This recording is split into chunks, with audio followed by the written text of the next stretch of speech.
వివిధ రకాల పరీక్షలకు హాజరైన 5 లక్షల మంది విద్యార్థులకు వ్యక్తిత్వ వికాస శిక్షణ ఇచ్చిన ఘనత వారిది.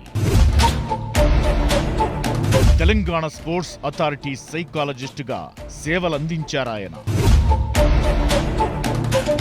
International Federation of Physical Education vice ప్రెసిడెంట్గా పనిచేస్తున్నారు వారు. సుమారు 10 దేశాలలోని విశ్వవిద్యాలయాల్లో గెస్ట్ లెక్చరర్గా ఉపన్యాసాలు ఇచ్చారు. జాతీయ అంతర్జాతీయ అవార్డులను సొంతం చేసుకున్న వ్యక్తిత్వం వారిది. 18 సంవత్సరాలుగా వివిధ వయస్సుల వారికి కౌన్సిలింగ్ చేస్తున్న psychologist, international general sports psychology chief editor, 12 వ్యక్తిత్వ వికాస పుస్తకాలు రచించిన కౌన్సిలింగ్ సైకాలజిస్ట్ డాక్టర్ సి వీరేందర్తో real talk with AK. IIT college ఏర్పాటు చేసి నిలదొక్కున్న దశలో సైకాలజీకి మారిండ్రు. కారణం ఏంటి? మనం సమాజానికి ఉపయోగకరంగా మారుతున్నామా, లేకుండా మనం కూడా పిల్లల చావులకు కారణమవుతున్నామా అని. ఈ అమ్మాయిల మీద జరుగుతున్న దాడులకు వ్యతిరేకంగా మేము హైదరాబాద్ బిహెచ్ఎల్ నుంచి. మీకు నచ్చిన సందర్భం ఏంటి? ఇప్పుడు నిన్ను నువ్వు కష్టపెట్టుకొని పొద్దున్న లేచి నిద్రలో జోగుతూ చదవడం కంటే ఎక్కువ ఎస్ఎస్సి విద్యార్థులకు మీరు ఇచ్చే సలహాలు ఏంటి? ఇప్పుడు తల్లిదండ్రులు పెట్టే ప్రెషరు, టీచర్లు పెట్టే ప్రెషరు, ఇన్స్టిట్యూషన్ నుంచి వచ్చే ప్రెషర్ని మీరు ఏం తీసుకోకండి. ఐఐటి కావాలి, ఐఐఎం కావాలి, రకరకాల కోరికలు బాగా పెరిగిపోయినాయి. ఎంబీబీఎస్లో చేరాలి, ఇట్లాంటి కోరికలు పెరగడం వల్ల ఒత్తిడి పెంచుతున్నారేమో అని అనిపిస్తుంది. పిల్లల స్వభావానికి వ్యతిరేకంగా వాళ్ళు రావాల్సిన పరిస్థితి వస్తే పిల్లలు దాన్ని తట్టుకోలేక పాపం చాలామంది యాంగ్జైటీతో సఫర్ అవుతున్నారు.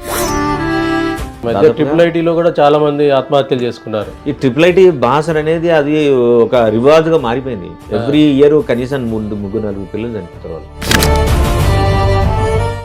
సిటిజన్స్ కూడా మనం కూడా విఫలమవుతున్నట్టు. ఎందుకు ప్రభుత్వాల మీద మనం ఏం ఒత్తిడి తీసుకురావట్లేదు. పిల్లలు చదువు అనేది ఒక సంతోషకరమైన ఒక జర్నీగా ఉండాలి, కానీ ఒక బరువును, భయాన్ని, ఆందోళనను కలిగేసే చదువుగా మారుతుందని అంటే. అండ్ ఇన్ఫోసిస్ నారాయణమూర్తి ఏమన్నాడు, అందులో దాదాపుగా ఒక 25% పిల్లలకు మాత్రమే ఎంప్లాయబిలిటీ స్కిల్స్ ఉన్నాయి, మిగతా అందరూ లేరు అని అన్నారు. ఇంటర్ దాటిన తర్వాత ఉండే పద్ధతులు వేరే ఉంటాయి, వాళ్ళ ఆలోచన ధోరణి వేరే ఉంటుంది. వాళ్ళ కోసం ఏం చెప్తారు? మీ తల్లిదండ్రులకు ఇష్టం ఉండి నీకు ఇష్టం లేకుండా అందులో చేరి నిరంతరం మీతో మీరు పోరాడితే అటు సమయం వేస్ట్ అవుతుంది, నీకు సబ్జెక్ట్ అర్థం కాదు, ఎగ్జామ్లో సరిగా ఆన్సర్ చేయలేవు. వివిధ రకాల పరీక్షలకు సిద్ధమయ్యే విద్యార్థులు ఏ రకమైన రోజువారీ ప్రణాళిక ఏర్పాటు చేసుకుంటే బాగుంటుంది? అన్నిటికంటే మోస్ట్ ఇంపార్టెంట్ ఏంటంటే మిమ్మల్ని మీరు ఎవరితో కంపేర్ చేసుకోకండి. ఆత్మహత్యలు చేసుకుంటున్నారు ఒక విద్యార్థులు కానీ ప్రొఫెషనల్స్ కానీ. అంటే ఏ ఒత్తిడులు కారణమా లేదా? నాకు చావడం ఒకటే గత్యంతరం, వేరేది ఏవి కూడా నా సమస్యల్ని సాల్వ్ చేయలేవు.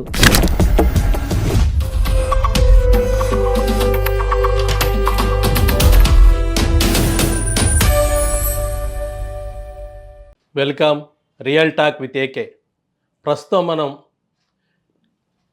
సి వీరేందర్ ఆఫీస్లో ఉన్నాం. రాష్ట్రంలోని సుమారు 5 లక్షల మంది విద్యార్థులకు వ్యక్తిత్వ వికాస శిక్షణ ఇచ్చిన వారు, సైకాలజిస్టుగా జాతీయ అంతర్జాతీయ గుర్తింపు పొందినవారు. వారు మన ముందున్నారు. నమస్కారం సార్. నమస్తే సార్. మీరు చదివింది మొట్టమొదట ఫిజిక్స్. సడన్గా ఒక దశలో నిలదొక్కున్న దశలో ఐఐటి కాలేజ్ ఏర్పాటు చేసి నిలదొక్కున్న దశలో సైకాలజీకి మారిండ్రు. కారణం ఏంటి? యాక్చువల్గా 20 years బ్యాక్ ఏం జరిగిందండి, అప్పుడు ఈ కార్పొరేట్ కళాశాల తాకిడి వలన విద్యార్థులు వాళ్ళు ఇచ్చే ట్రైనింగ్ మోడల్లో ఫిట్ కాకుండా ఎక్కువ మంది పిల్లలు ఆత్మహత్యలు చేసుకోవడం జరిగింది. అది మేజర్గా నా అప్రోచ్ చేంజ్ అయింది నా లైఫ్కి సంబంధించి. మేజర్గా కార్పొరేట్ కాలేజీల్లోనే ఎక్కువ ఒత్తిడి ఎక్కువ ఉండడం, పిల్లలు దాన్ని ఆకలింపులు చేసుకోలేకపోవడం, ఈ ఒత్తిడిని ఎట్లా తగ్గించుకుంటే బాగుంటుందో వాళ్ళు కూడా దానికి సంబంధించిన ఏం ట్రైనింగ్లు ఇవ్వకపోవడం, పిల్లలు ఎక్కువ మంది చనిపోవడం వల్ల నేను కూడా అప్పుడు పిల్లలకి ఐఐటి ట్రైనింగ్ ఇవ్వడం, ఎంసెట్ ట్రైనింగ్ ఇవ్వడం, మాకు జూనియర్ కాలేజీలు ఉండేది. సో దాంతో ఒక క్వశ్చన్ జనరేట్ చేసింది ఈ పిల్లల ఆత్మహత్యలు. మనం సమాజానికి ఉపయోగకరంగా మారుతున్నామా, లేకుండా మనం కూడా పిల్లల చావులకు కారణమవుతున్నామా అని. అట్లాంటి పరిస్థితి లోపల మనము సమాజానికి we should add value, not the pressure అని అనిపించి కాలేజీలు వదిలేసి కాలేజీలు అమ్మేసి ఒక సడన్గా మార్పా, సడన్ మార్పు అది. సడన్ మార్పు ఇట్స్ ఏ మిరాకిల్ లాంటిది. అట్లే జరిగింది. So I changed my self. నేను సైకాలజీ కోర్సులు చేసి కౌన్సిలింగ్ ఎట్లా చేయాలనే ట్రైనింగ్ తీసుకొని భారతదేశంలో రకరకాల ప్లేస్లకు వెళ్ళి ట్రైనింగ్ తీసుకొని వచ్చి దెన్ యుఎన్మి కౌన్సిలింగ్ సెంటర్ అనేది ఫిజిక్స్లో పిహెచ్డి చేసినారు, చేశాను. సైకాలజీలో పిహెచ్డీలు చేసినారు. పిహెచ్డి చేయలే కానీ బట్ పరిశోధన జరుగుతుంది, ఇంకా పిహెచ్డి వైపు ఇంకా కన్వర్ట్ కాలేదు. డిప్లొమా చేశాను. పీజీ చేశాను, పీజీ డిప్లొమా చేశాను. తర్వాత ఎన్నో నేషనల్ ఇంటర్నేషనల్ నుంచి సర్టిఫికేషన్స్ కోర్సులు చేశాను. నేను సర్టిఫికేషన్ కోర్సులు చేసినారు, అనేక సెమినార్లలో పాల్గొన్నాను, ఎన్నో రీసెర్చ్ పేపర్స్ కూడా పబ్లిష్ చేశాము, అండ్ ఇంటర్నేషనల్ కాన్ఫరెన్సెస్లో విజిట్ చేసాము.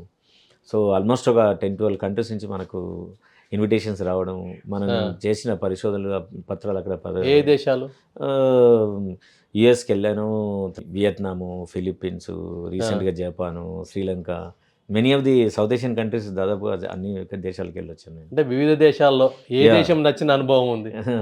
నువ్వు ఏ దేశం వెళ్ళినా సరే నాకు 2 విషయాలు చాలా అమితంగా నన్ను ప్రభావితం చేస్తాయి.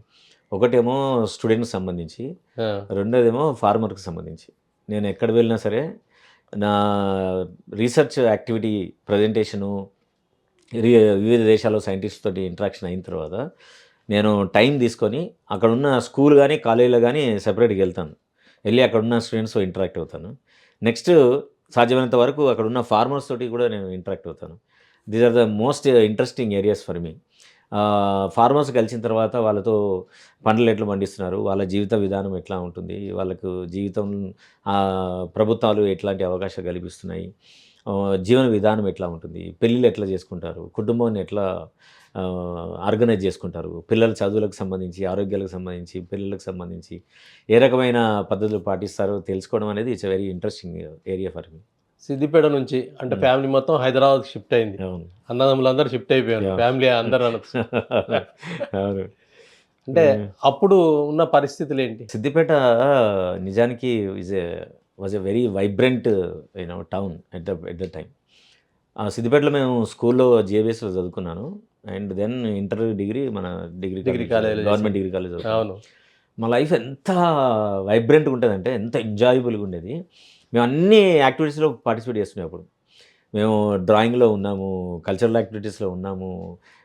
ఎక్కువగా సిద్దిపేటలో ఉన్న గొప్ప అవకాశం మాకు ఏమి ఇచ్చిందంటే డ్రామాలు వేయడం.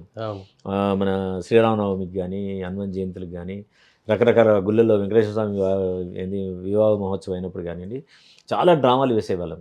తర్వాత డ్రాయింగ్ కాంపిటీషన్స్ రాజయ్య గారు, తర్వాత బాలయ్య సార్ ఉన్నప్పుడు ఎప్పుడు రెగ్యులర్గా కాంపిటీషన్ వచ్చేది. మాకు ఫార్చునేట్గా మేము ఎన్నిలో పార్టిసిపేట్ చేస్తే అందులో మాకు ప్రైజ్లు వచ్చేది. అది కూడా ఒక ఉత్ప్రేరకంగా పనిచేసి ప్రతి కాంపిటీషన్లో పాల్గొనేట్ చేసేది. అండ్ మన స్నేహితులు సిద్దిపేట ఎప్పుడైనా కానీ స్నేహానికి చాలా ఏమంటారు ఆయువు పోసినట్టు, ఎంత స్నేహంగా ఉండేది అంటే మా ఇంట్లో ఎవరింట్లో అయినా మా ఇల్లు అన్నట్టు ఉండేది. అప్పుడు ఎవరింటికి అట్లా వాక్యం అయిపోతుంది, ఎవరింట్లో వాళ్ళ ఇంట్లో తింటుంటుంది, ఎవరింట్లో వీలైతే వాళ్ళ ఇంట్లో ఇప్పుడు మనీ మైండెడ్ అయింది కానీ అప్పుడు మనీ మైండెడ్ కాదు. సో అక్కడ పడ్డ ఫౌండేషన్ అంటే సమాజంతో కనెక్ట్ అయి ఉండడం, ప్రజలకు హెల్ప్ చేసే ఆలోచన ఉండడం. అక్కడ సిద్దిపేటలో యూత్ అసోసియేషన్ అని ఒక అసోసియేషన్ ఉండేది, very popular association. Every year అక్కడ స్టేట్ లెవెల్ క్రికెట్ కాంపిటీషన్ పెట్టేవాళ్ళం, చాలా సోషల్ సర్వీస్ చేసేవాళ్ళం. ఇవన్నీ మాకు మా ఫార్మేటివ్ ఏజ్లోనే ఒక స్ట్రాంగ్ పర్సనాలిటీ బిల్డింగ్ జరిగిపోయింది. సో మేము ఇక్కడికి వచ్చిన తర్వాత కూడా, హైదరాబాద్కి వచ్చిన తర్వాత కూడా we have done an number of social activities. So mental health awareness సంబంధించి మేము ఎన్నో కార్యక్రమాలు చేసినాం. ఇక్కడ మొత్తం రాష్ట్ర వ్యాప్తంగా కొన్ని కార్యక్రమాలు చేసాము. తర్వాత ఈ అమ్మాయిల మీద జరుగుతున్న దాడులకు వ్యతిరేకంగా మేము హైదరాబాద్ బిహెచ్ఎల్ నుంచి వరంగల్ దాకా ఒకటి వాక్ ప్రోగ్రామ్ పెట్టినాం. 5 days కంటిన్యూస్ వాక్. ఆల్మోస్ట్ ఒక 20,000 మంది పిల్లలు, ఒక 2-3 మంది లెక్చరర్స్, దాదాపు ఒక 100 ఇన్స్టిట్యూషన్స్ పార్టిసిపేట్ చేసినాయి. దాని ఇంపాక్ట్ ఎలా ఉంది? దాని ఇంపాక్ట్ అమ్మాయిలకు సంబంధించి, అబ్బాయిల ప్రేమలకు సంబంధించి ఒక అవేర్నెస్ను క్రియేట్ చేసే అవకాశం దొరికింది. దాని గురించి మాట్లాడడం మొదలుపెట్టారు. సో ఈ రోజున మీరు చూడండి, ఏ ఛానల్ కానీ, ఏ న్యూస్ పేపర్ అయినా సరే సైకాలజీకి సంబంధించి, టీనేజ్ సమస్యలకు సంబంధించి చర్చించే అనివార్యత ఈ రోజున వచ్చేసింది. మీడియా కూడా బాగా దాన్ని ఓన్ చేసుకుంది. అంటే నిజానికి ఇది ప్రభుత్వాలు చేయాలి, కానీ అన్ఫార్చునేట్లీ ప్రభుత్వం వెనకంజ ఉంది, వెనకడుగులోనే ఉన్నది. పిల్లల సమస్యలకు సంబంధించి కానీ, పిల్లలకు ఏ రకమైన ఎమోషనల్ సపోర్ట్ ఇస్తే వాళ్ళు ధైర్యంగా చాలా ఉత్సాహంగా ముందుకెళ్ళగలిగే అవకాశం ఉంటుంది, సూసైడ్స్ను తగ్గించచ్చు అనే ఆలోచన లోపల ఇప్పటికి కూడా ప్రభుత్వం వెనకడిగా ఉంది. కానీ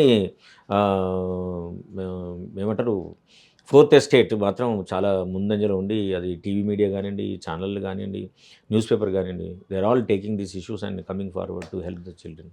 అనేక దినపత్రికలు, అవన్నీ జర్నల్స్లో మీరు చాలా వ్యాసాలు రాశారు. అవునండి, అవునండి, అవును. ఒక పత్రికకు ఇప్పుడు చీఫ్గా వ్యవహరిస్తున్నారు. అవునండి, అవును. ఏ పత్రిక అది? అంటే సైకాలజీకి సంబంధించి. సైకాలజీ సంబంధించి international journal of sports psychology and psychology అని ఉందండి. అది ఒక 2 years అయింది స్టార్ట్ చేసి. సో అవి ఎడిట్ చేస్తాను. అది కాకుండా ఇంకా ఇంటర్నేషనల్ లెవెల్లో ఇంకా 2 జర్నల్స్ ఉన్నాయి, ఎక్స్క్లూజివ్లీ అది స్పోర్ట్స్ వింగ్కి సంబంధించి. సో నేను దానికి రివ్యూ కూడా చేస్తాను. వాటికి పబ్లిషింగ్ రీసెర్చ్ పేపర్లో వస్తే కనుక దానిలో ఎలాంటి వ్యాలిడేషన్ అయితే ఇంకా పేపర్ యొక్క వ్యాలిడిటీ పెరుగుతుంది అనే వాటికి సంబంధించి కూడా I give my suggestions to the journals. వ్యక్తిత్వ వికాస నిపుణులుగా సుమారు 5 లక్షల మందికి ఇప్పటి వరకు. అవునండి. అంటే ఎప్పటి నుంచి ఎక్కడ ప్రారంభించారు, అది మొదలైంది ఎక్కడ?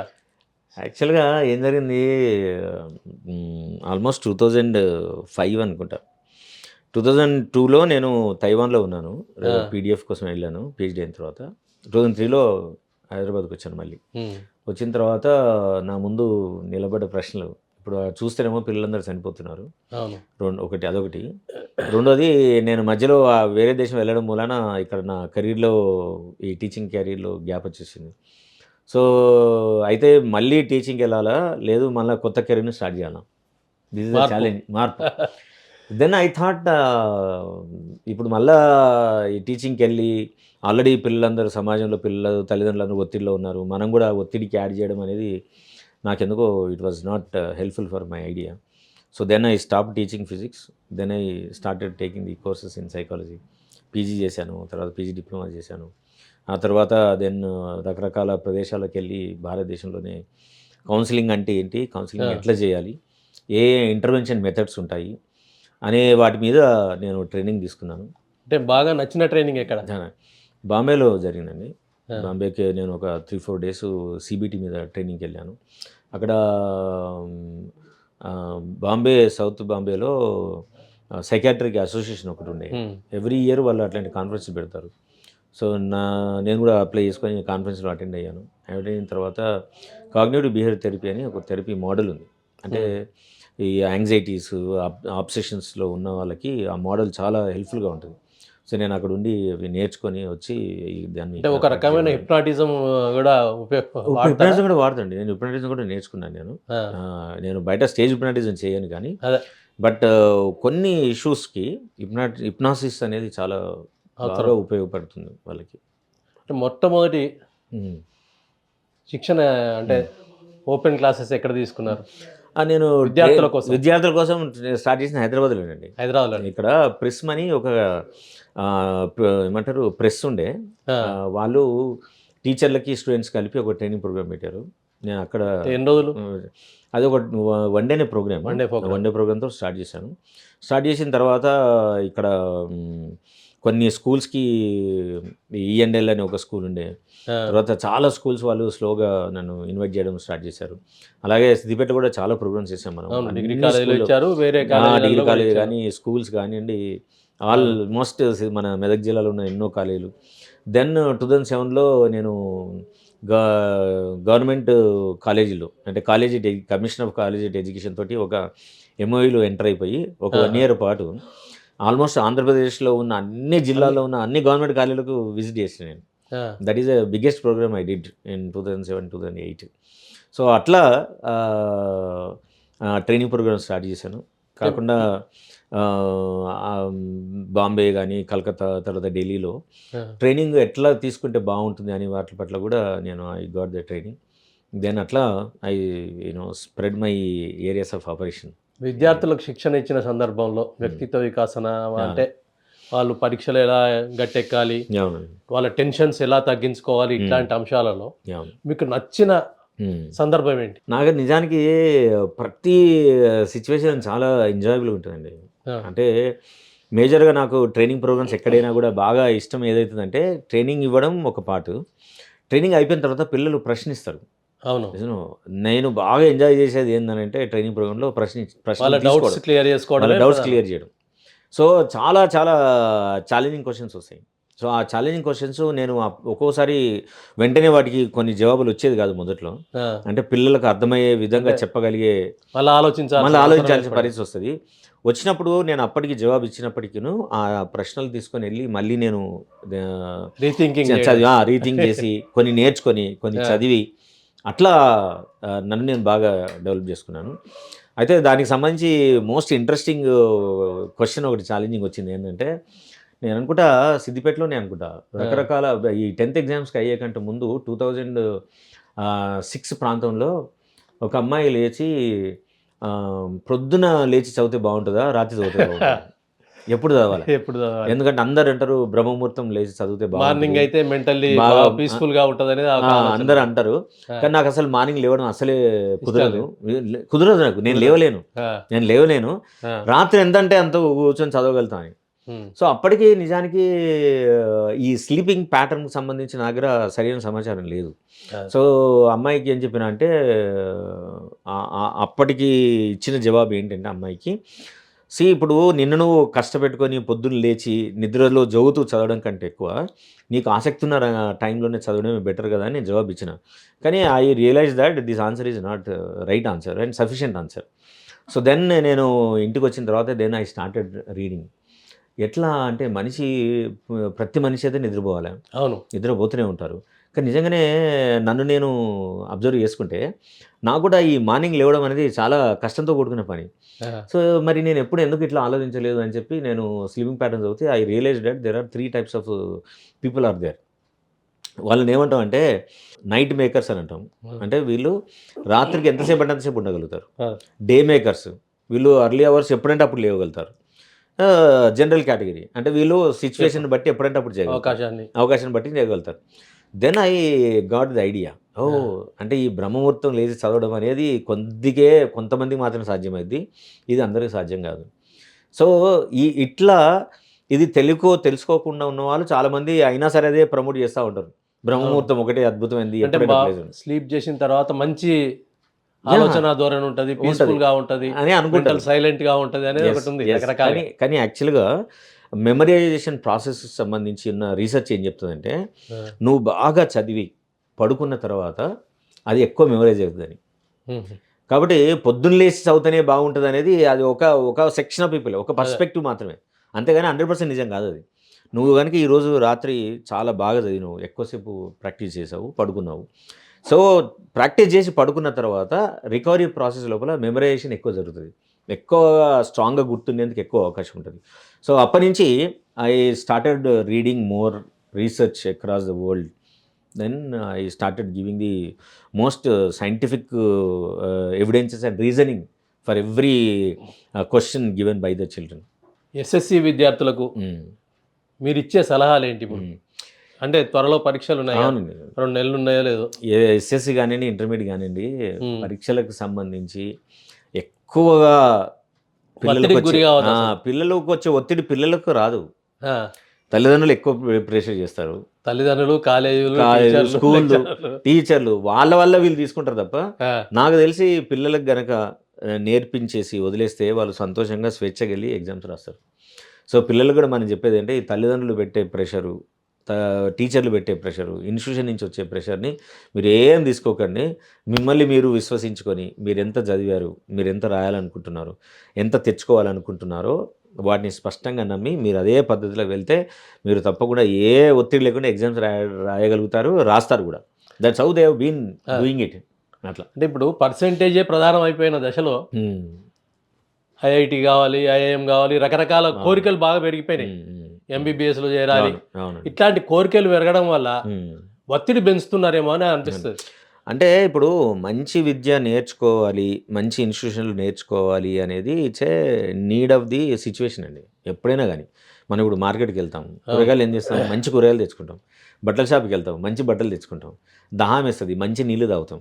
అలానే మన జీవితంలో కూడా ఒక మంచి ఇన్స్టిట్యూషన్‌లో ఉండాలనుకునే కోరిక చాలా సహజమైంది. చాలా మినిమల్ కోరిక కూడా. అవును. కానీ ఆ ఇన్స్టిట్యూషన్‌లో చేరాలి అనంటే, ఆ ఇన్స్టిట్యూషన్‌లో పెట్టే ఎగ్జామ్‌కి సంబంధించి మనం ఎంత హానెస్ట్‌గా, నిజాయితీగా మనం నేర్చుకొని పరీక్షలో వచ్చే ప్రశ్నలకి ఎంత ఎఫెక్టివ్‌గా జవాబులు ఇస్తున్నాం అనే దాన్ని బట్టే మన సెలక్షన్ నిలబడి ఉంటుంది. ఆ!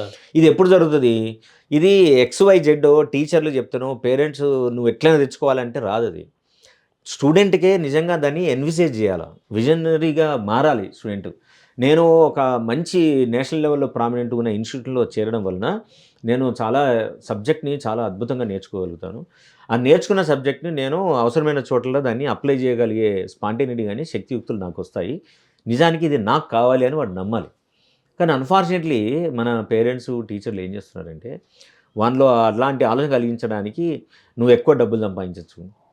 నీ ప్యాకేజీ 60 లక్షలు ఉంటది. 70 లక్షలు ఉంటది. రూ. 1,00,00,000 ఉంటది.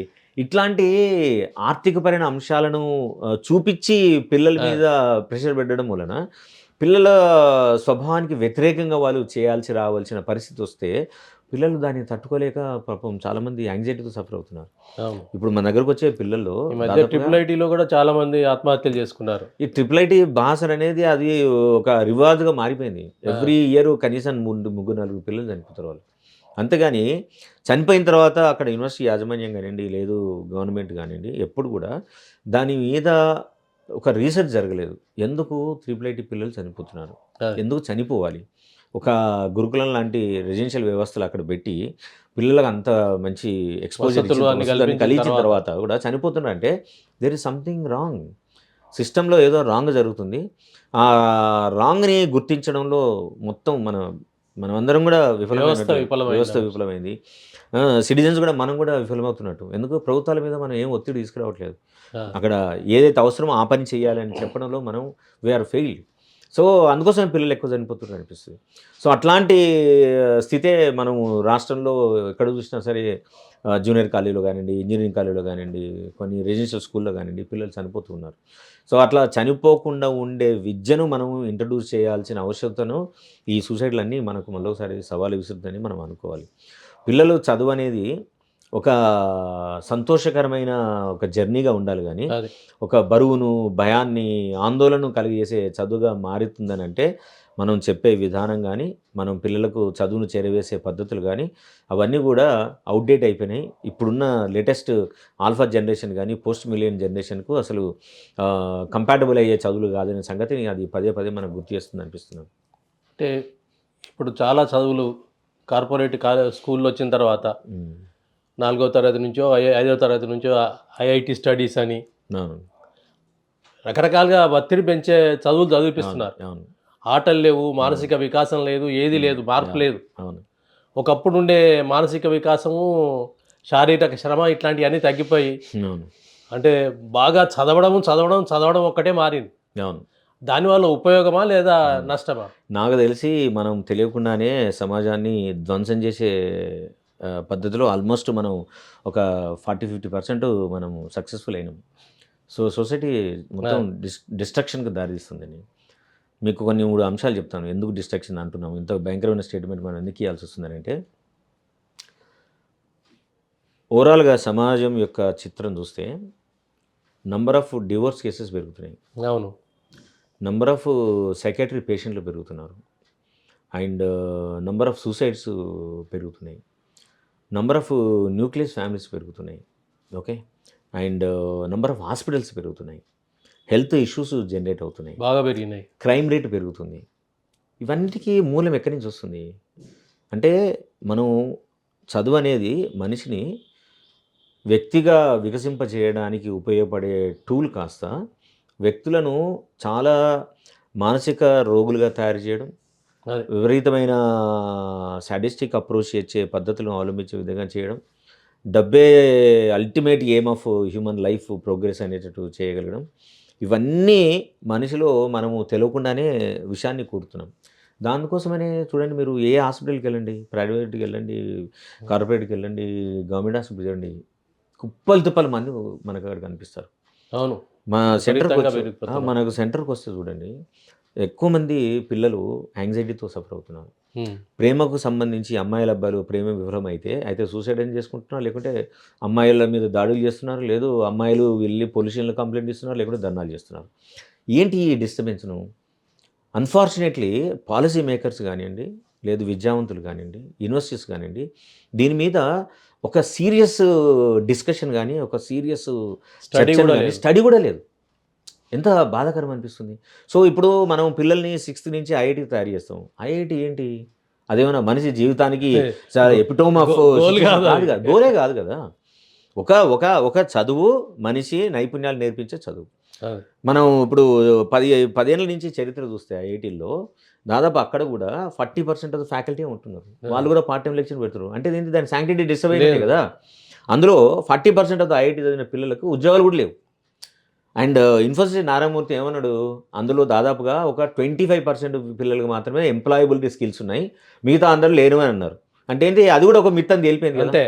తేలిపోయిన తర్వాత కూడా మన సమాజానికి సంబంధించిన పేరెంట్స్ కానీ టీచర్స్ కానీ దాని పట్ల అనవసరమైన హైప్ని క్రియేట్ చేసి ఓన్లీ స్కూల్లో కాలేజీలో డబ్బులు ఫీజుల రూపంలో తీసుకోవడానికి ఉపయోగించే ఒక సాధనంగా మారిపోయింది తప్ప నిజంగానే సమాజానికి ఉపయోగించే వ్యక్తులని మన వ్యక్తిత్వంతో వికసింపజట్టుగా మనం తయారు చేయడంలో వెనుకబడ్డాం. మనం ఇంకా చూస్తే మార్కుల కోసం మనం నకలు కొడతాం. అవును, మార్కుల కోసం మనం రకరకాల ప్రయోగాలు పేపర్లు అవుట్ చేయిస్తాం, పేపర్ లీకేజీలు అవుతాయి. తర్వాత పాస్ కోసం సర్టిఫికేట్లు తీసుకొస్తాం, లేదు కాన్వకేషన్ డిగ్రీస్ కొనుక్కుంటాం. ఇవన్నీ రిజల్ట్ ఆఫ్ దిస్.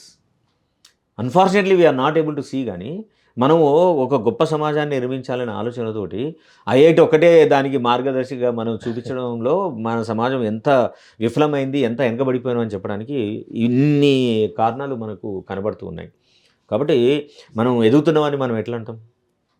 మనం నిజానికి మనమే మన సమాజం మనం తెలియకుండానే విచ్ఛిన్నం చేసుకుంటున్నాం.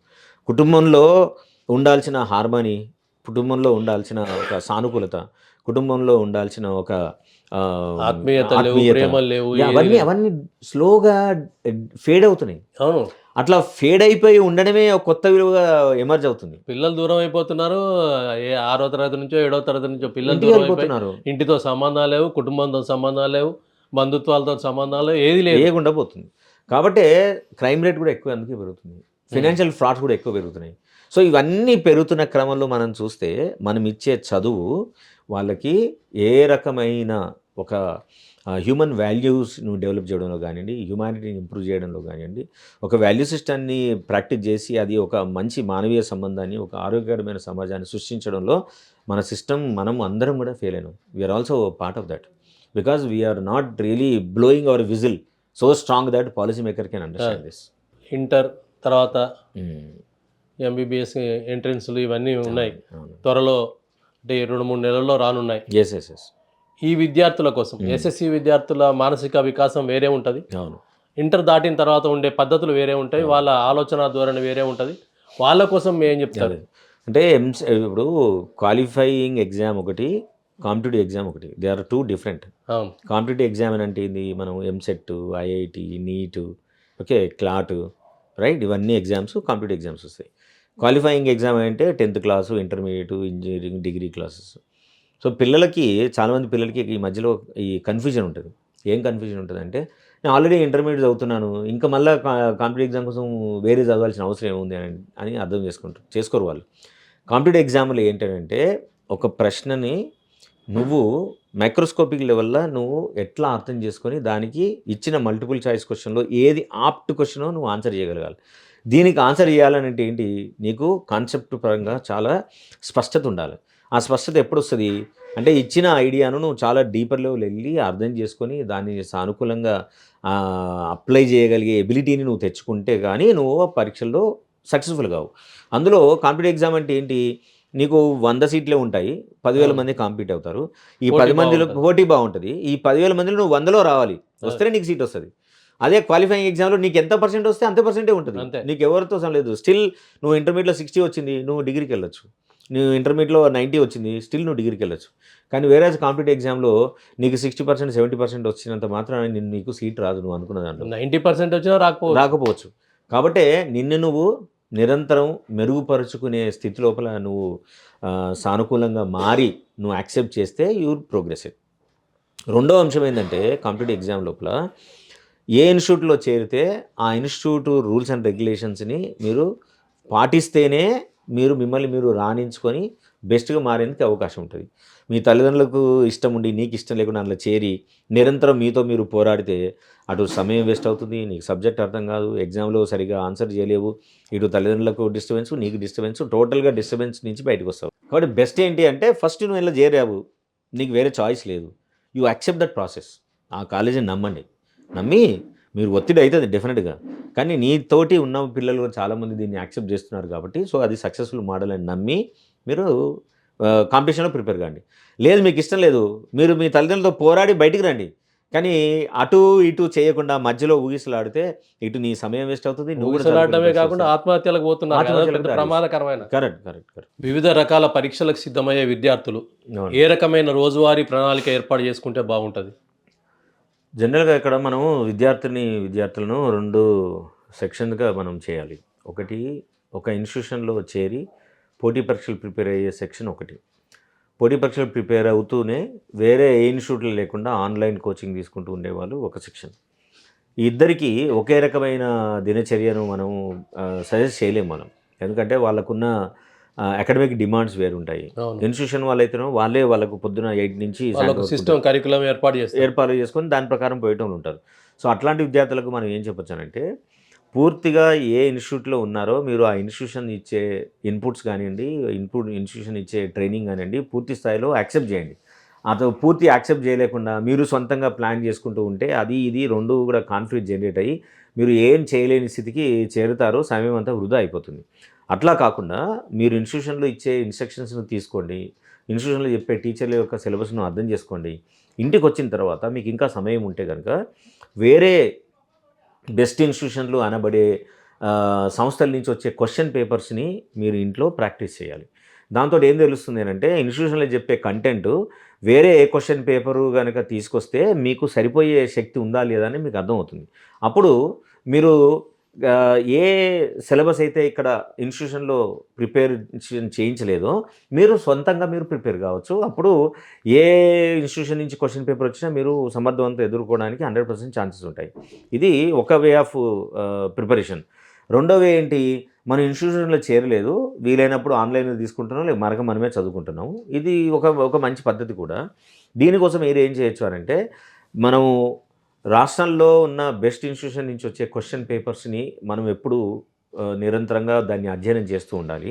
మనం చదువుతున్న కంటెంట్ ఎగ్జామ్లో వచ్చే క్వశ్చన్స్కి అనుసంధానంగా ఉందా లేదనంటే మన ప్రిపరేషన్ ఎక్కడో తప్పు అవుతున్నట్టు లెక్క.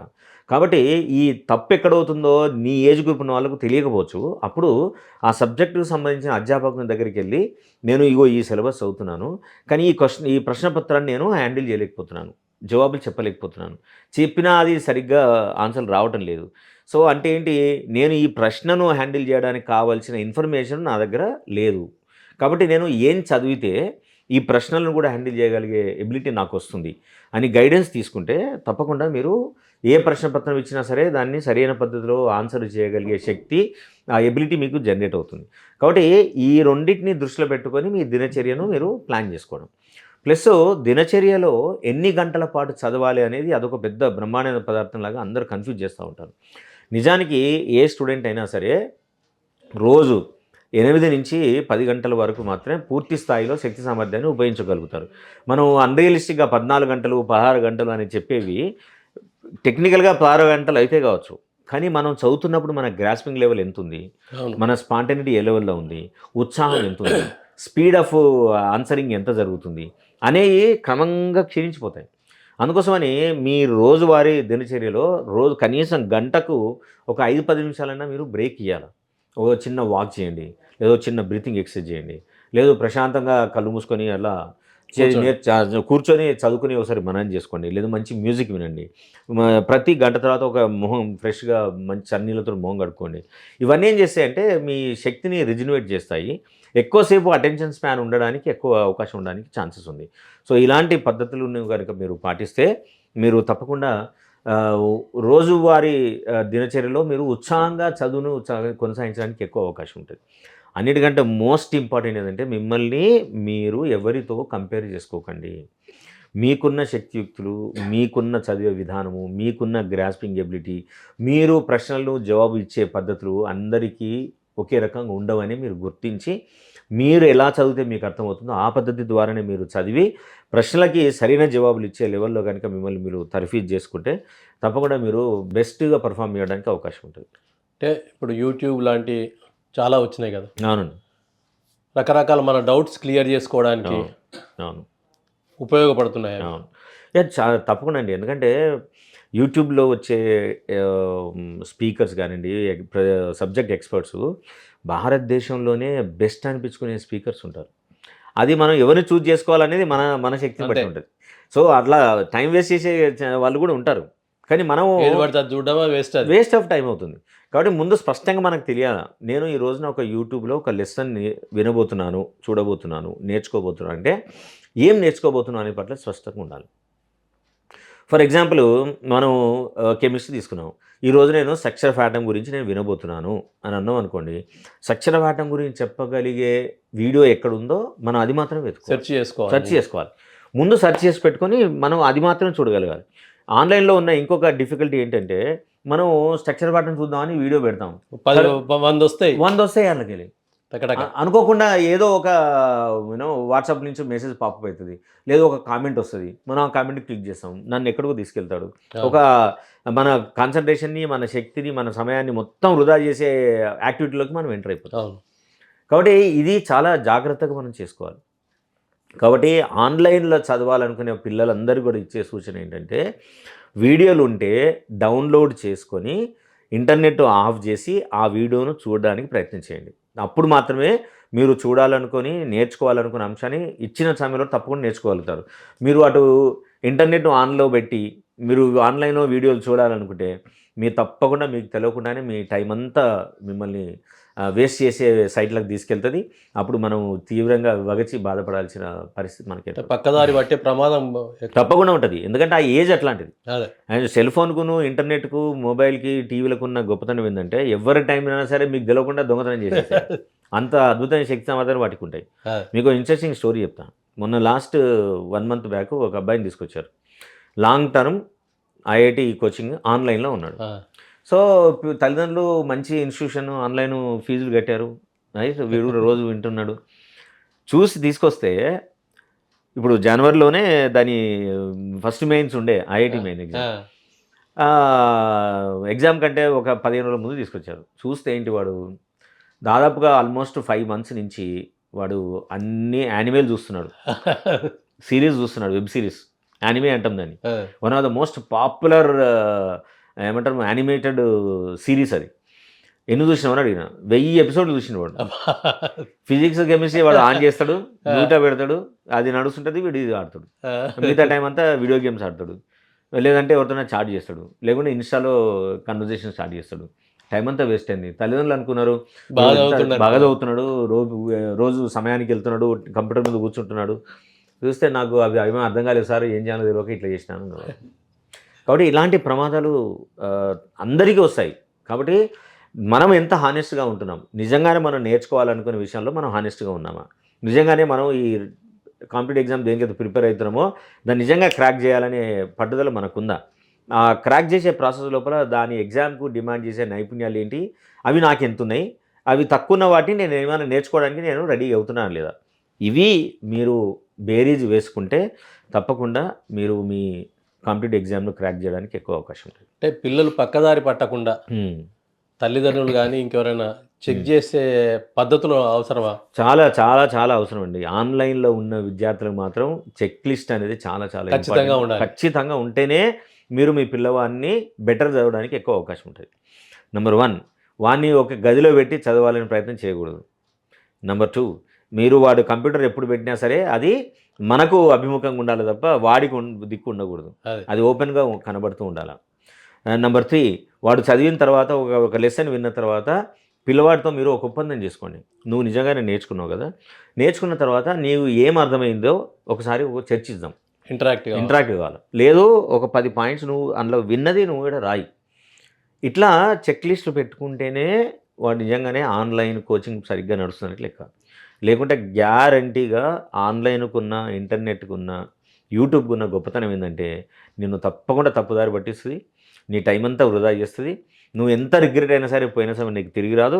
మళ్ళీ నీకు అంతే పట్టుదల వచ్చే అవకాశం ఉందో లేదో భవిష్యత్తులో చెప్పడం చాలా కష్టం. కాబట్టి మనం సెల్ఫ్ డిస్ట్రక్షన్ మోడ్లోకి వెళ్ళకుండా ఎక్కువ మనం చేస్తున్న విధానం మన భవిష్యత్తుకు ఉపయోగపడాలి అని అంటే మనం ఒక సపోర్టింగ్ సిస్టాన్ని డెఫినెట్గా మనం పెట్టుకుంటేనే ఇది నడుస్తుంది. లేకుంటే తల్లిదండ్రులు మీ పిల్లలకు ఆన్లైన్ కోచింగ్కు అసలు పెట్టదు. ఇవి ఒప్పుకుంటేనే అది పెట్టాలి. ఒప్పుకోలేకుండా మావాడు చాలా బాగా చదువుతాడు అట్లాంటి లేదు అని ఎవరైనా సరే ఇంటర్నెట్ దాటికి కొట్టుకోవాల్సిందే, విలువలు ఆడిసిందే. కాబట్టి మీరేమి ఎక్సెప్షన్ కాదు, ఇందులో నేను కూడా ఎక్సెప్షన్ కాదు. కాబట్టి అలాంటి పద్ధతులు కాకుండా మనకు ఉపయోగపడే పద్ధతులను పాటించితేనే మీరు అనుకున్న రిజల్ట్ రావడానికి అవకాశం ఉంటుంది. అంటే తల్లిదండ్రులు ఎడ్యుకేటెడ్ కాకపోతే ఏదో మినిమం ఎడ్యుకేషన్ ఉంటే వాళ్ళు కూడా కష్టం వాళ్ళకు. మరి వాళ్ళకి ఏమి ఇచ్చే సలహా ఏంటి? మరి అలాంటి సలహా ఇచ్చేటప్పుడు ఏం చేయాలంటే వాళ్ళ కాలేజీలో కానీ స్కూల్లో కానీ ఎవరైనా టీచర్ ఉంటే ఆ టీచర్తో ఒక సంబంధాన్ని ఏర్పరచుకోండి. మా బాబు ఇట్లా ఆన్లైన్ వెళ్తున్నాడు, దయచేసి మీరు రోజుకు ఒక్కసారైనా సరే, లేదు 2-3 రోజులకు ఒకసారైనా సరే వాడు ఏం చదువుతున్నాడు, నిజంగానే చదివిన చదువు విన్నది నిజంగానే వాడు ఎగ్జిక్యూట్ చేయగలుగుతున్నాడా లేదా క్రాస్ చెక్ చేసి ఒక అసెస్మెంట్ ఇవ్వండి. వాడు నిజంగా చేయటం లేదనుకోండి, నిర్బంధంగా దాన్ని ఆపేసేయండి. దానివల్ల ఏం ప్రయోజనం లేదు. ఎందుకనంటే వాడు ఆన్లైన్ టైం వేస్ట్, డబ్బులు వేస్ట్, ఆశ వేస్ట్. మనం తెలియకుండానే పిల్లోని తప్పుడు మార్గంలో తీసుకెళ్తుంటే అవుతుంది. మనం వాడికి ఆసక్తి లేకుండా టీవీలో వచ్చేది కానీ కంప్యూటర్లో వచ్చేవి భాష ఒకసారి పిల్లలకు అర్థం కాదు, నిజమే అర్థం కాదు. అర్థం కానప్పుడు ఇంత కష్టపడి అమ్మ నాన్నలు పెట్టించారు, నేను వద్దంటే బాగుండదు అని ఒక మోమాటంతో కొంతమంది పిల్లలు చెప్పలేరు వాళ్ళు. కాబట్టి ఇది కూడా మన ఉపయోగకరంగానే ఉంటుంది. కాబట్టి అది క్యాన్సిల్ చేయండి, చేసి ఏదైనా టీచర్ని ట్యూషన్ పెట్టేయండి. వాడు 100% నేర్చుకోకపోవచ్చు, కనీసం 30% అని నేర్చుకోగలుగుతాడు. సో ఇలాంటి ఉపయోగకరమైన ప్రాక్టికల్గా హెల్ప్ఫుల్ ఉండే మెథడ్స్ని ఫాలో అవుతూ పిల్లలకు కనుక ప్రిపరేషన్ కొనసాగించినట్టయితే వాళ్ళు తప్పకుండా రాబోయే కాలంలో బెటర్ ఉండడానికి అవకాశం ఉంటుంది. ఈ మధ్యకాలంలో ఉన్నత విద్యావంతులు ఉద్యోగాలు చేస్తున్న వాళ్ళు, మంచి ఆదాయం పొందుతున్న వాళ్ళు కూడా ఆత్మహత్యలకు పాల్పడుతున్నారు, లేదా సైకోలుగా మారుతున్నారు. రకరకాలుగా ఈ వచ్చే దృశ్యము, సూక్ష్మదర్శిని ఇట్లాంటి ఏవేవో రకరకాల సినిమాలు అంటే నేర ప్రేరేపిత సినిమాల్లాగా తయారవుతున్నాయి. నేరం ఎలా చేస్తే బాగుంటుంది అనే పద్ధతి అనుసరిస్తున్నారు. వాళ్ళకి మీరు ఇచ్చే సలహా ఏంటి? అంటే ఇప్పుడు మనం రీసెంట్గా మీరు చెప్పిన సినిమాల ఇన్స్పిరేషన్ తోటి ఒక ఆయనే భార్యనే కుక్కర్లో ఉడకబెట్టి బోన్లను పౌడర్ చేసి బయట పడేసినట్టు. మనం ఊహిస్తాము, ఒక నార్మల్ మానసిక స్థితిలో ఉన్న వ్యక్తి ఎవరైనా ఇట్లాంటి పనులు చేయగలుగుతారు? చేయలేరు. అసలు ఇంపాసిబుల్. అది వ్యక్తుల మీద పగలు ఉండడం సర్వసాధారణం. అందులో భార్య మీద పగ తీసుకోవడం, భార్య మీద పగ తీసుకోవడం చిన్న సమస్యలే. భార్యను చంపడం, భార్యాభర్తలు పోట్లాడుకోవడం, కొట్టుకోవడం, తిట్టుకోవడం, పోలీసుల్లో కంప్లైంట్ ఇచ్చుకోవడం, ఇది all normal things are happening. కానీ ఒక వ్యక్తిని చంపి కిరాతకంగా శరీరాన్ని ముక్కలు చేయడం అంటేనే మనిషికి ఒక మానసిక రుగ్మత ఉందని అర్థం. సైకోటిక్ బిహేవియర్ ఉన్న వాళ్ళు మాత్రమే ఇలాంటి పనులు చేయగలుగుతారు. ఒకటి. రెండోది, ఇప్పుడున్న పేపర్ కథనం ప్రకారం మనకు నిజంగా రియల్ స్టోరీ ఏందో తెలియదు, కానీ ఆల్రెడీ ఆయనకి ఇంకొక సంబంధం ఉందని న్యూస్లో చెప్తున్నారు. అంటే ఈ యువతలి వ్యక్తి తను చేస్తున్న తప్పును ప్రశ్నిస్తే ఆ ప్రశ్నను తను తట్టుకొని నిలబడి దానికి సరైన జవాబులు ఇచ్చలేని పరిస్థితిలో ఉన్నప్పుడు ఎట్లయినా సరే ఈ వ్యక్తిని తుడముట్టిస్తేనే నా జీవితం సుఖంగా ఉంటుంది అని అనుకుంటాను. కానీ ఇక్కడ ప్రశ్నలు చూసిన వాళ్ళందరూ కూడా వేసుకోవాల్సిన ప్రశ్న ఏంటంటే, ఈ వ్యక్తిని తుదముట్టిస్తే ఈ వ్యక్తికి కాపాడుతున్న చట్టము ఎట్లా ఊరుకుంటుంది? అదే ఇంకోటి ప్రియునితో కలిసి భర్తను చంపడం, ఎట్లా భార్యను చంపడం, ఇట్లాంటి రకరకాల కేసులు జరుగుతూ ఉంటాయి కదా. దీన్ని మనం ఎట్లా అర్థం చేసుకోవాలంటే, హత్యలు చేసే వాళ్ళందరికీ కూడా వాళ్ళకి ఐక్యూ లెవెల్స్ తక్కువ ఉంటాయి. It is proved. వాళ్ళని ఏమంటామంటే ప్రతి మనిషికి కొన్ని బ్లైండ్ స్పాట్స్ ఉంటాయి వాళ్ళ పర్సనాలిటీలో. ఇప్పుడు చూడండి, ఏటీఎం మిషన్ ఒకటి దొంగతనం చేస్తాడు. వాడు దొంగతనం చేసిన 5-6 గంటల్లో దొరకబడతాడు వాడిని. లేదు, ఏటీఎం మిషన్లో డబ్బును స్టఫ్ చేయడానికి వెళ్తున్న వ్యాన్లోంచి డబ్బు దొంగతనం చేస్తాడు. వాడు 10 గంటల్లోనే దొంగ దొరుకుతాడు. ఇవన్నీ వింటుంటే మనకు చాలా నవ్వొస్తుంటుంది. సినిమాల్లో దొరకకపోవచ్చు కానీ నిజంగా యారే దొరకాల్సిందే కదా. సో నవ్వొస్తుంది. ఎందుకు నవ్వొస్తుంది? ఎందుకు వాళ్ళు ఇది ఊహించలేరు. అదే. నిఘా వ్యవస్థ చాలా కట్టుదిన్నగా మారిపోయింది. ఒక 100 సంవత్సరాల క్రితం అంటే దొరకకపోవచ్చు, 50 సంవత్సరాలు దొరకకపోవచ్చు. కానీ ఈ రోజున ఎవ్రీ 10 మీటర్స్కి ఒక కెమెరా సీసీ కెమెరాలు సీసీ ఉంటున్నాయి. కెమెరాలు ఉంటున్నాయి. అంతా పగడ్బందీగా మొత్తం హైదరాబాద్ అంతా కూడా ఫుల్ నిఘాలో ఉంటుంది. ప్రతి ఒక్కటి కనిపిస్తుంది. ట్రాక్ సిస్టమ్స్ ఉన్నాయి. ఎన్ని సిస్టమ్స్ ఉన్నాయనే సంగతిని కూడా ఆ వ్యక్తి ఎందుకు నన్ను పట్టుకోని అనుకుంటున్నాడు?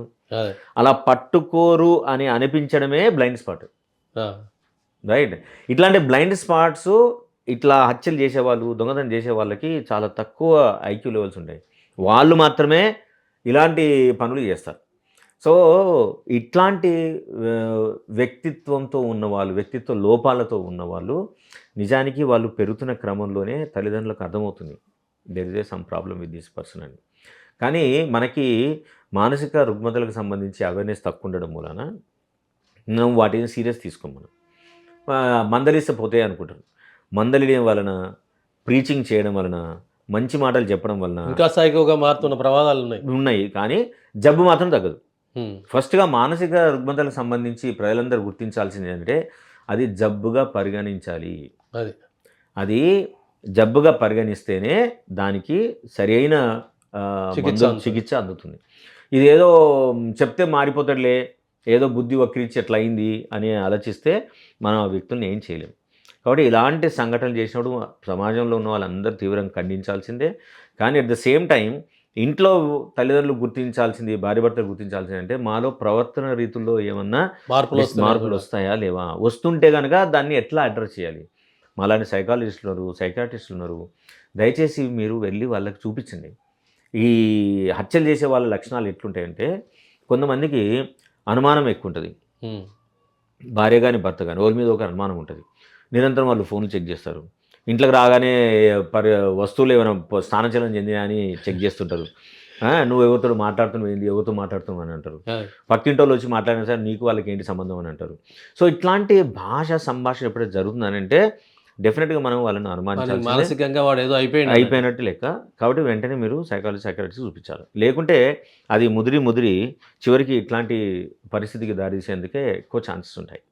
మనము మదనపల్లిలో ఒక 3 ఏళ్ల క్రితం ఒక లెక్చరర్, ఇద్దరు కెమిస్ట్రీ లెక్చరర్స్ భార్యాభర్తలు పిల్లల్ని చంపేసారు వాళ్ళు.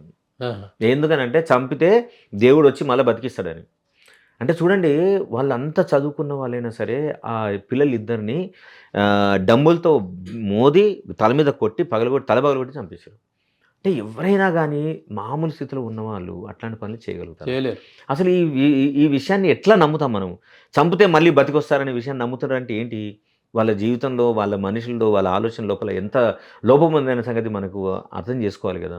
అలా కాకుండా వీళ్ళంతా దైవాంశ సంభూతులు, వీళ్ళకి ఎక్స్ట్రా పవర్స్ ఉన్నాయి. ఈ ప్రపంచంలో అందరం మామూలు మనుషులము. అందరికీ దెబ్బ కొడితే అబ్బానాల్సిందే, జ్వరం వస్తే క్రోసిన్ టాబ్లెట్ వేసినా తగ్గాల్సిందే, ఆకలి వేస్తే ఏదో ఒకటి తినాల్సిందే. దీన్ని తాటి ఉన్న మనుషులు లేరు. అట్లాంటి ప్రవర్తన ఎవరైనా ప్రొజెక్ట్ చేయడానికి ట్రై చేస్తే దయచేసి నమ్మకండి. అదొక మానసిక రుగ్మత అని నమ్మండి. అలాంటి వాళ్ళను తప్పకుండా మాలాంటి ప్రొఫెషనల్కి చూపిస్తే ఆ రుగ్మత ఏందో కనిపెట్టి దానికి సంబంధించిన చికిత్స ఇస్తే అప్పుడు వాళ్ళు బాగవుతారు. వాళ్ళ వల్ల సమాజానికి కానీ కుటుంబానికి కానీ నష్టం జరగకుండా ఉండే ఛాన్సెస్ మాత్రం 100% ఉంటాయి. సాధారణంగా ఆత్మహత్యలు చేసుకుంటున్నారు ఒక విద్యార్థులు కానీ ప్రొఫెషనల్స్ కానీ.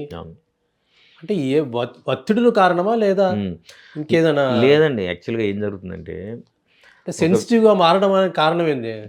మనం పిల్లలు పెరుగుతున్న క్రమంలోనే మార్కులే మన జీవితాన్ని ఉద్ధరించే ఒక కులమానంగా మనం పిల్లల మెదడులో చొప్పించేసాం. ఆల్రెడీ వెళ్ళిపోయినాయి అందరికి. కాబట్టి నేను కనుక ఎక్కువ మార్కులు తెచ్చుకోకుంటే I'm useless, I'm fit for nothing, I'm a scrap, I'm not going to be honoured by anybody. ఏ వ్యక్తి కూడా నన్ను గౌరవించడు, నాకు గౌరవం ఉండదు. తద్వారా నా కుటుంబంలో ఉండే వాళ్ళకు కూడా గౌరవం రాదు. నా తల్లిదండ్రులకు కూడా నేను చాలా అవమానం పరిచే స్థితిలో నేనున్నాను. వాళ్ళు నా వల్ల వాళ్ళ జీవితాన్ని కానీ వాళ్ళ ఆలోచన దాన్ని కానీ ఏ రకంగా కూడా ఉపయోగం లేకపోయి ఉన్నాను.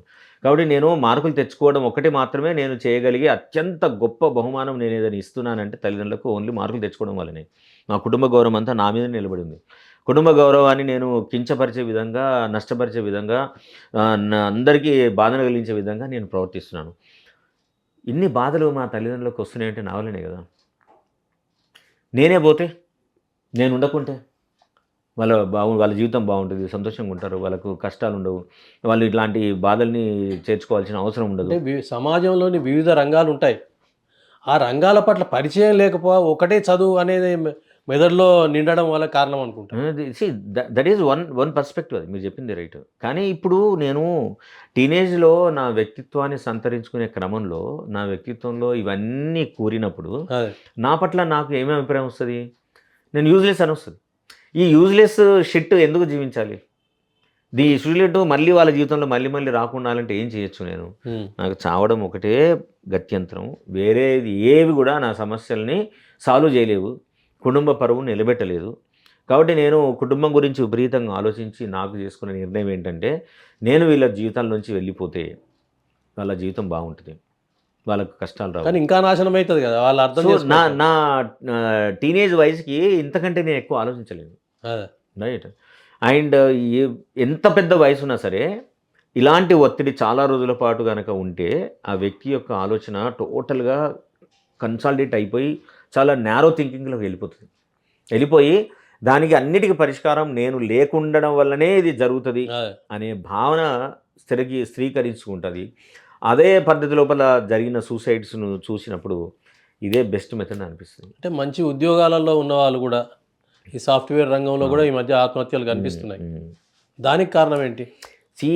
ఎవరి కోసమైనా ఆత్మహత్యకు ప్రధాన కారణం ఏంటంటే ఒత్తిడి ఎక్కువ, ఏ రకమైన ఒత్తిడైనా కానివ్వండి, అది బాడీలో ఎక్కువ కార్టిజాల్ లెవెల్స్ రిలీజ్ అయిన తర్వాత మన శరీరము, మన ఆలోచన అంతా కూడా నాకు నేనే బరువుగా అనిపించే పరిస్థితి వస్తుంది.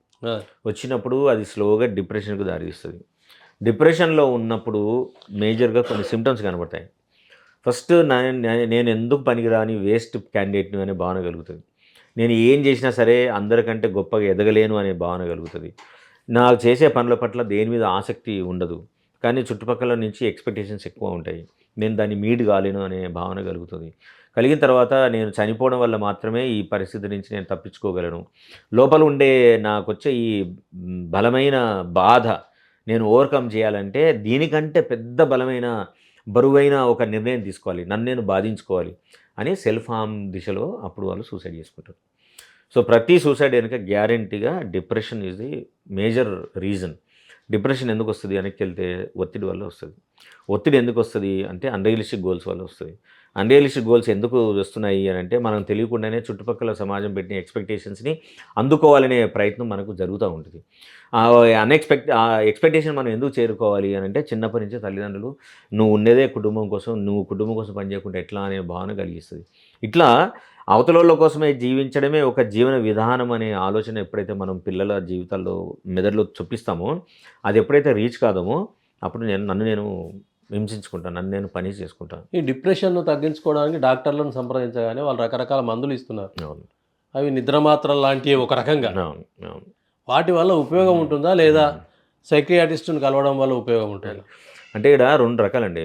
అంటే రెండు రకాల ట్రీట్మెంట్ కూడా తీసుకుంటే బాగుంటుంది. యాక్చువల్గా ఏంది, ఎవరైనా ఒక విపరీతమైన డిప్రెషన్లో ఉన్నప్పుడు మన బ్రెయిన్లో ఉండాల్సిన న్యూరో కెమికల్స్ సరైన టైంలో సరైన మోతాదులో రిలీజ్ చేయకపోవడం వలన పిల్లలు కానీ పెద్దలు కానీ డిప్రెషన్కి దారితీస్తారు. డిప్రెషన్ని మనము రెండు రకాలుగా హ్యాండిల్ చేయొచ్చు.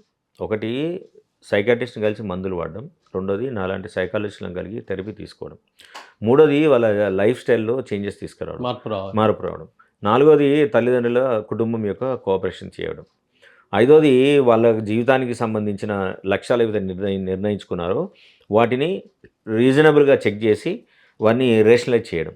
ఈ 5 రకాల పద్ధతులతో కనుక మనము ఒక డిప్రెషన్తో బాధపడుతున్న వ్యక్తిని కనుక అడ్రస్ చేస్తే తప్పకుండా మనిషిని డిప్రెషన్ బయటికి తీసుకురావచ్చు, మామూలుగా చేయొచ్చు. మందులు అనేబడేవి కొన్ని సమస్యలకు, కొన్ని జబ్బులకి గ్యారంటీగా మందులు మాత్రమే బెటర్ చేస్తాయి. కొన్ని రోజులు మందులు వాడిన తర్వాత సైకోథెరపీ ద్వారా, కౌన్సిలింగ్ ద్వారా మనం ఇంకా బెటర్ చేయడానికి ఎక్కువ అవకాశం ఉంటుంది.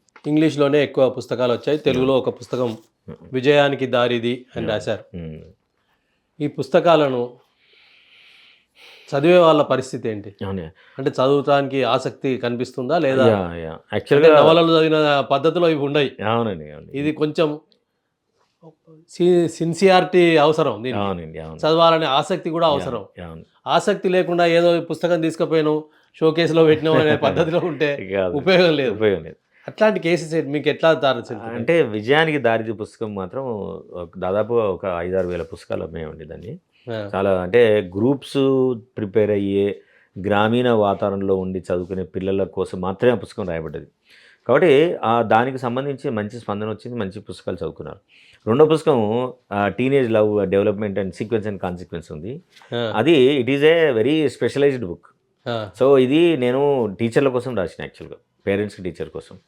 అది ఇప్పుడిప్పుడే స్లోగా it is entering in to the market. విజయానికి దారిది అంత గొప్పగా పుస్తకం ఇంకా సేల్స్లోకి వెళ్ళలేదు. సో విద్యార్థులు ఏ కాంపిటేటివ్ ఎగ్జామ్స్ చదివినా సరే, అది బ్యాంక్ కావచ్చు, యూపీఎస్సీ కావచ్చు, సివిల్ సర్వీస్ కావచ్చు, లేదు టీఎస్పీఎస్సీ కావచ్చు, ఏపీఎస్సీ కావచ్చు, ఎలాంటి విద్యార్థుల కోసమైనా సరే ఈ పుస్తకంలో మనని వెంటాడి వేధించి మన సమయాన్ని వృధా చేసే అంశాలను ఎట్లా ఓవర్కమ్ చేయొచ్చు, మన పట్ల మనకుండే నెగిటివ్ భావనని ఎట్లా మనని మనం పాజిటివ్గా శక్తివంతులుగా మార్చి మనం అనుకున్న లక్ష్యాన్ని చేరడానికి ఏ రకమైన పద్ధతులు పాటించవచ్చు, మనలో ఉన్న ఒత్తిడిని మనం ఎట్లా అసెస్ చేసుకోవచ్చు అనే విషయాల గురించి విజయానికి దారి పుస్తకంలో చాలా సాధారణంగా నిర్వచించబడింది. అది రెగ్యులర్గా అప్డేట్ చేస్తూ వస్తున్నాం. ఇక టీనేజ్ లవ్ అనే పుస్తకం ఏంటంటే, ఇప్పుడు భారతదేశం మొత్తం జనాభాలో ఎక్కువ మందిని ఇబ్బంది పెడుతున్న అంశం ఏదైతే ఉందనంటే టీనేజ్లో జనరేట్ అయ్యే ఆపోజిట్ సెక్స్ లవ్. మనకి ఆపోజిట్ సెక్స్ లవ్ అంటే ఏంటి, ఆపోజిట్ సెక్స్ మధ్య ఉండే ఆకర్షణని మనం ప్రేమనా, లేదు ఆపోజిట్ సెక్స్ మధ్యలో ఉండే స్నేహం కూడా అది ప్రేమగా మనం అర్థం చేసుకోవచ్చా?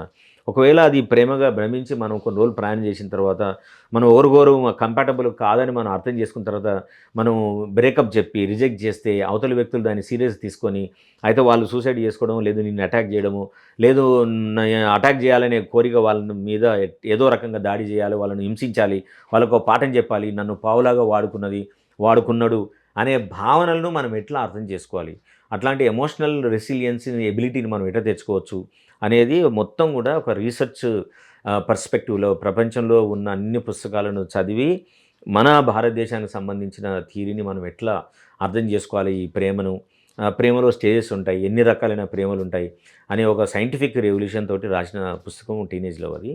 సో ఈ పుస్తకం నా కోరిక ఏంటంటే అన్ని కళాశాలలో ఈ పుస్తకం ఉండాలి. ఎందుకంటే ప్రతి కాలేజీలో, ప్రతి స్కూల్లో టీచర్లకు కానివ్వండి, హెచ్ఎంలకు కానివ్వండి, మా అమ్మాయి అబ్బాయి ప్రేమలో పడితే దాన్ని ఎట్లా హ్యాండిల్ చేయాలనో, ఎట్లా దాన్ని రిజాల్వ్ చేయాలనో తెలియలేని స్థితిలో ఉన్నారు. కాబట్టి this is going to be a very helpful, useful, practical book. మీరు మీ స్కూల్లో, కాలేజీలో అమ్మాయి అబ్బాయిల మధ్య ప్రేమకు సంబంధించిన ప్రతి ఇష్యూకి సంబంధించి సొల్యూషన్ మీకు ఈ పుస్తకంలో దొరుకుతుంది. కాబట్టి ఇది ఆన్లైన్లో కూడా దొరుకుతుంది, మీరు పుస్తకం కొనుక్కోవచ్చు. మీరు సైకాలజిస్ట్గా ఎదుర్కొన్న అనుభవాల్లోంచి ఒకటి రెండు వివరించగలుగుతారు? సో ఇది సైకాలజిస్ట్ అనే రోలు ఇట్స్ వెరీ ఛాలెంజింగ్. అంటే చాలామంది అనుకుంటారు సైకాలజిస్ట్ అంటే వచ్చిన వాళ్ళందరికీ సొల్యూషన్లు ఇచ్చేస్తారు అని అనుకుంటారు. వాళ్ళు చాలా ఈజీ సొల్యూషన్ ఇస్తానంటారు. కానీ యాక్చువల్గా ఏంటంటే సైకాలజిస్ట్ రోలు చాలా చాలా రెస్పాన్సిబుల్ పొజిషన్. స్టడీ చేయాలి, అర్థం చేసుకోవాలి. మేము అందరూ అనుకుంటున్నట్టు మేము అందరికి ఇట్లా ఎడాపెడా సజెషన్లు ఇవ్వము. మేమేం చేస్తామంటే వచ్చిన వ్యక్తిని తనకున్న శక్తియుక్తుల్ని తనకు పరిచయం చేస్తాం. ఆ తర్వాత వాళ్ళకున్న శక్తియుక్తుల్లోంచే వాళ్ళ సమస్యకు పరిష్కారాన్ని ఎట్లా కనుగొనొచ్చో మేము సాయం చేస్తాం. సో ఇది non judgemental, unbiased and helpful therapeutic model. మాకేంది వాడు చదివేది, నేను వానికంటే ఎక్కువ చదువుకున్నాను, ఇట్లాంటి రాంగ్ కామెంట్స్ అందరు చేస్తూ ఉంటారు. కాబట్టి సైకాలజీ అనేది ఒక మనిషి యొక్క ప్రవర్తన రీతులను ఒక ఎస్టాబ్లిష్డ్ థియరీలోంచి చూసి ఎక్కడ నీ ప్రవర్తన రీతులు నీకు వ్యతిరేకంగా పనిచేసి నీ జీవితంలో విషాదాన్ని తీసుకొస్తుంది, ఆ విషాదాన్ని నుంచి నువ్వు ఎట్లా బయటికి తీసుకొచ్చుకోవచ్చో చెప్పే ఒక హెల్ప్ఫుల్ ప్రాసెస్ సైకోథెరపీ అని అంటాం. మానసిక వికాసానికి దోహదం చేసేది. ఉన్న స్థాయి నుంచి ఉన్నత స్థాయికి ఎట్లా వెళ్ళొచ్చు, మీకున్న లిమిటేషన్స్ అంటే మీకు తెలియకుండానే మీరే కొన్ని లిమిటేషన్ నిర్ణయించుకొని ఆ లిమిటేషన్లో పనిచేస్తుంటే మీరు అనుకున్నంత సక్సెస్ మీరు సాధించలేరు. సో అట్లా సాధించడానికి కావాల్సిన థెరప్యూటిక్ మోడల్ని సైకాలజిస్టులు అందిస్తారు. కాబట్టి మీరు ఏ రకమైన మానసిక సమస్య ఉన్నా సరే, అది భార్యాభర్తల మధ్య గొడవలు కావచ్చు, నిరంతరం వచ్చే గొడవలను తగ్గించుకోవడానికి మీరు రావచ్చు, లేదు మీరే ఒక రంగంలో చాలా చాలా కష్టపడుతున్నారు కానీ మీకు కావాల్సినంత సక్సెస్ మీకు రావటం లేదు. అట్లా ఎందుకు రావటం లేదు అని అంటే మీకు తెలియకుండానే మీరే మీకు వ్యతిరేకంగా పనిచేస్తున్నారని లెక్క. మూడోది, మీ రిలేషన్షిప్లో కానీ ఎలాంటి సమస్యలు ఉన్నా సరే, మీకు సంబంధించి మీరు చదువుకున్న విద్యార్థులు అయితే వాళ్ళు పూర్తి స్థాయిలో వాళ్ళ పొటెన్షియల్ ఉపయోగించుకోలేని పరిస్థితిలో ఉన్నప్పుడు, లేదు యాంగ్జైటీ కానివ్వండి, ఓసిడి కానివ్వండి, ఇట్లాంటి అన్ని రకాలైన సమస్యలకి సైకాలజిస్టుల దగ్గర థెరపిటిక్ మోడల్స్ ఉంటాయి, ఇంటర్వెన్షన్ మెథడ్స్ ఉంటాయి. దాంతోటి మిమ్మల్ని మీరు బెటర్ చేసుకొని చాలా గొప్పగా మారేందుకు 100% ఛాన్సెస్ ఉన్నాయి. కాబట్టి మీరు కౌన్సిలింగ్ వెళ్తే ఏదో పిచ్చోళ్ళు పోతారండి. పిచ్చోళ్ళు ఎవరు ఇక్కడికి రారు. కౌన్సిలింగ్ చేయాలంటే పూర్తి స్థాయిలో ఉండాలి మాత్రమే వస్తారు. సమాజం నానుడి అండి. కౌన్సిలింగ్ పోతున్నట్టే నేను పిచ్చోని నాని అంటారు అందరు. అవును, నేను ఎదుర్కొన్న అనుభవాలు కూడా ఉన్నాయి. సో కౌన్సిలింగ్ అనేది పిచ్చి వాళ్ళకి చేసేది కాదు. పిచ్చివాడు అని అంటే మెంటల్ ఇల్నెస్లో హయ్యెస్ట్ స్టేజ్లో ఉన్న వాళ్ళు కౌన్సిలింగ్ ఎవరు ఇవ్వరు. వాళ్ళకి ఓన్లీ సైకాట్రీ మెడిసిన్ లేదంటే మన హాస్పిటల్లో చేర్పించే పద్ధతి తప్ప. కార్పొరేట్ కానీ ఇంకా పాఠశాలలు, విద్యాలయాలకు మీరు ఇచ్చే సలహాలు ఏంటి? నేను సలహా కంటే ఎక్కువ we can definitely request on this platform policy makers, తర్వాత విద్యా రంగంలో ఉన్న విద్యావేత్తలు, యూనివర్సిటీ స్థాయిలో ఉన్న వైస్ ఛాన్సలర్స్, ప్రొఫెసర్స్, అలాగే మా సమాజం పట్ల ప్రేమ ఉన్న వాళ్ళందరూ కూడా మనం చెప్పాల్సింది ఏంటంటే విద్యార్థులకి సంబంధించి మనం ఒక రేషనల్ థింకింగ్ని డెవలప్ చేసే విధంగా మన చదువును రూపొందించాలి. ఆత్మహత్యలు లేని సమాజాన్ని, డివోర్స్ లేని సమాజాన్ని, నిత్యంగా కలహాలతో ఉండే కుటుంబం నుంచి, మనం కుటుంబాన్ని చాలా మానవీయంగా చాలా ప్రేమగా చూసుకునే పద్ధతుల నుంచి సమాజాన్ని ఓన్ చేసుకునే విధంగా, క్రైమ్ రేటు తగ్గించే విధంగా ఉండే విధంగా మన చదువుని మనం రీఫార్మ్ చేయాలి. దాని పద్ధతిలోనే మనం అందరం పనిచేస్తే తప్ప మన భారతదేశం కానీ మన రాష్ట్రం కానీ మనం ప్రోగ్రెసివ్గా అవుతున్నామని మనం చెప్పలేము. కాబట్టి అలాంటి దిశలో మనం అందరం కలిసి పనిచేస్తే మనం తప్పకుండా ఈ సూసైడ్ ఆపచ్చు, క్రైమ్ ఆపచ్చు, డివోర్స్ ఆపచ్చు, ఒకరినొకరు బాధించుకోవడం, శిక్షించుకోవడం, హింసించుకోవడం ఆపచ్చు. మన పేరెంట్స్ని మనం చూసుకునే ఒక కల్చర్ని మనం నిర్మించుకోవచ్చు. అలాంటి గొప్ప మానవీయ హెల్దీ సమాజాన్ని నిర్మించడానికి మనం అందరం కలిసి పని చేయాలని కోరుకుంటున్నాను. ఇవ్వండి డాక్టర్ సి వీరేందర్ గారి అనుభవాలు, వారు సమాజానికి, విద్యార్థి దశలో ఉన్నవారికి, వివిధ రంగాలలో ఉన్నవారికి ఇచ్చిన సలహాలు, వీటిని స్వీకరించి భవిష్యత్తులో మనం ఉన్నత భవిష్యత్తును తీర్చిదిద్దుకోవాలని కోరుతూ వారి కోసమే ఈ కార్యక్రమం రూపొందించాం. త్వరలో మీ ముందుకు మరో ప్రముఖునితో రానున్నాం. ధన్యవాదాలు సార్. Thank you. నమస్కారం sir. Thank you very much sir.